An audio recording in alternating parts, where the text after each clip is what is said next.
اللہ تعالیٰ کے پاک نام سے اپنے سبق کا آغاز کرتے ہیں۔ پارہ نمبر 2 ہے سورہ البقرہ اور آیت نمبر 216 ہے 216۔ ارشاد باری تعالیٰ ہے کتب علیکم القتال وہو کرہ لکم وعسى ان تکرہوا شیئا وہو خیر لکم وعسى ان تحبوا شیئا وہو شر لکم واللہ یعلم وانتم لا تعلمون۔ لفظی ترجمہ ہے کتبہ فرض کیا گیا ہے علیکم تم پر،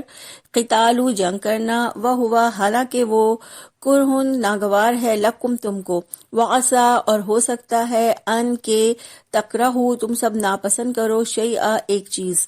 وہوا حالانکہ وہ خیرن بہتر ہو، لکم تمہارے لیے، وعسا اور ہو سکتا ہے، ان کے تحبو تم سب پسند کرو، شیئا ایک چیز، وہوا حالانکہ وہ شرٌ بری ہو، لکم تمہارے لیے، واللہ اور اللہ تعالیٰ یعلم وہ جانتا ہے، وانتم اور تم لا تعلمون نہیں تم سب جانتے۔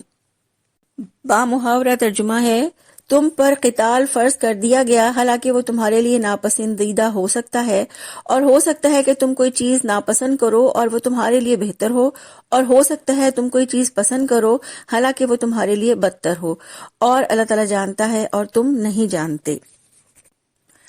سورہ البقرہ نازل ہونے سے پہلے قتال کی فرضیت کا حکم آ چکا تھا، لہٰذا کچھ لوگ اس حوالے سے پریشان تھے، اور خاص طور پر منافقین جن کو قتال یا جنگ کرنا بہت ناگوار تھا،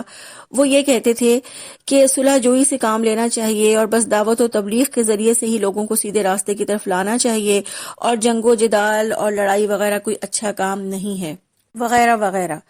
تو ایسے مسلمان جن کا ایمان قدرے کمزور تھا، یعنی وہ منافق تو نہیں تھے لیکن ان کا ایمان ابھی پختہ نہیں ہوا تھا،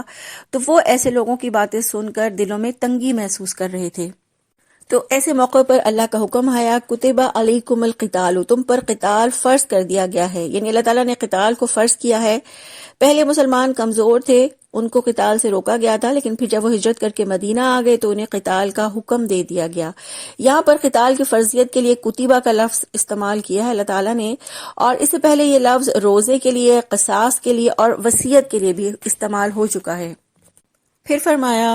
وَهُوَ كُرْهٌ لَكُمْ، حالانکہ وہ تمہارے لیے ناپسندیدہ ہے، یعنی خوف اور ہلاکت خطرے کی وجہ سے تم جہاد کو ناپسند کرتے ہو، حالانکہ قتال خالص نیکی ہے جس کا بہت بڑا اجر اور ثواب ہے، اور دشمن پر فتح کی صورت میں مال غنیمت بھی ملتا ہے۔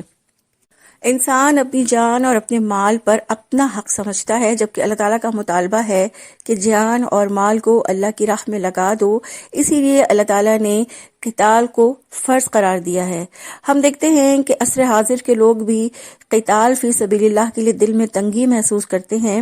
اور وہ بھی یہی چاہتے ہیں کہ صلح جوئی کے ساتھ اور آرام اور سکون کے ساتھ اسلام کی دعوت و تبلیغ کا کام کیا جائے، جبکہ اسلام دشمن اور اسلام مخالف قوتیں مسلمانوں کو سکون سے نہیں رہنے دینا چاہتی، اور وہ ان کی دعوت و تبلیغ میں بھی روڑے اٹکاتی ہیں،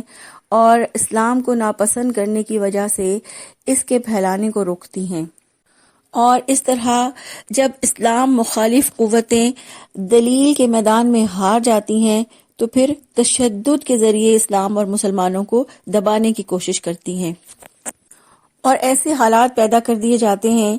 کہ مسلمانوں کے لیے سچے اور فطری طریقے زندگی پر عمل کرنا ناممکن ہو جاتا ہے۔ ایسی صورتحال میں اللہ تعالیٰ نے انسانی حقوق کی حفاظت کے لیے قتال فی سبیل اللہ کو واجب قرار دیا ہے۔ اسی میں مسلمانوں کے لیے بھی بھلائی ہے اور پوری انسانیت کے لیے بھی بھلائی ہے۔ یہ فرض سچائی کے لیے ہے، بھلائی کے لیے ہے، اصلاح کے لیے ہے۔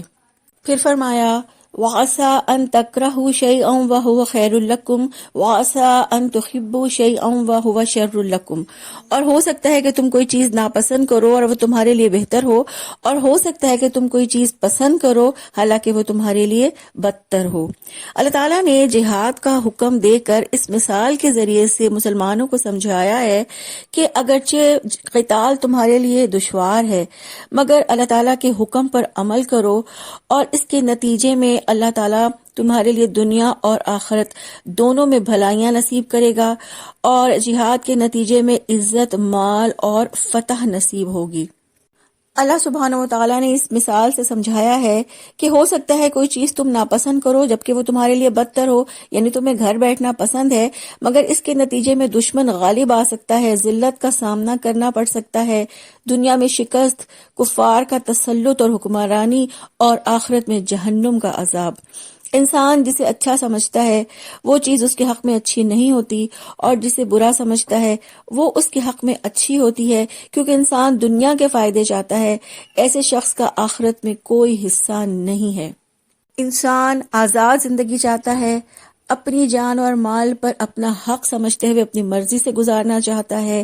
انسان قربانی والے دین سے خوش نہیں ہوتا، وہ اس دین کو چاہتا ہے جہاں معمولی کاموں پر اس کو جنت کی خوشخبری ملے۔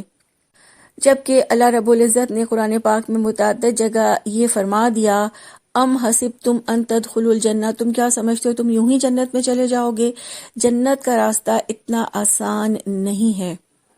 اور ایک مومن ہی اللہ تعالیٰ کے فیصلوں پر سر تسلیم خم کرتے ہوئے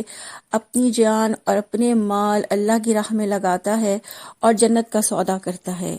پھر فرمایا واللہ یعلم وانتم لا تعلمون، اور اللہ تعالیٰ جانتا ہے اور تم نہیں جانتے۔ اللہ تعالیٰ نے انسان کو یہ سمجھایا ہے کہ معاملات کی اصل حقیقت تک تمہارا علم نہیں پہنچ سکتا، جبکہ رب سب کچھ جاننے والا ہے۔ اللہ تعالیٰ نے سمجھایا ہے کہ اس جاننے والے علم والے پر اعتماد کرو، لہٰذا مناسب یہی ہے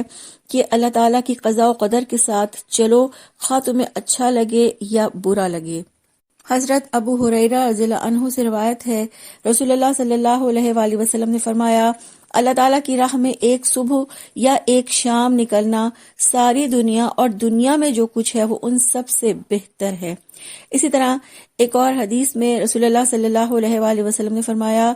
قسم ہے اس ذات کی جس کے قبضے میں میری جان ہے، ضرور میری خواہش ہے کہ میں اللہ کی راہ میں قتل کر دیا جاؤں، پھر زندہ کیا جاؤں، پھر قتل کیا جاؤں، پھر زندہ کیا جاؤں، پھر قتل کیا جاؤں، پھر زندہ کیا جاؤں اور پھر قتل کیا جاؤں۔ اسی طرح صحابہ کرام کو جہاد کی رغبت دلاتے ہوئے رسول اللہ صلی اللہ علیہ وآلہ وسلم نے ارشاد فرمایا کہ جو شخص اللہ تعالیٰ کی راہ میں زخمی ہوا، اور اللہ تعالیٰ ہی کو معلوم ہے کہ اس کی راہ میں کون زخمی ہوتا ہے، تو وہ شخص قیامت کے دن اس حال میں آئے گا کہ اس کے زخم سے خون بہہ رہا ہوگا، رنگ تو خون کا ہوگا مگر خوشبو مشک کی ہوگی۔ اور اسی طرح ایک اور حدیث مبارکہ میں آپ صلی اللہ علیہ وآلہ وسلم نے فرمایا کہ جس کسی بندے کے قدم اللہ تعالیٰ کی راہ میں غبار آلود ہو گئے، اسے دوزخ کی آگ نہ چھوئے گی۔ اللہ تعالیٰ سے دعا ہے کہ اللہ تعالیٰ جہاد کی فضیلت کو ہمارے دلوں میں راسخ فرما دیں اور اپنی جان کو اللہ کی راہ میں گھلانے کی توفیق عطا فرما دیں، آمین۔ سبحانک اللہم و بحمدک، نشہد ان لا الہ الا انت، نستغفرک و نتوب الیک۔ السلام علیکم و رحمۃ اللہ وبرکاتہ۔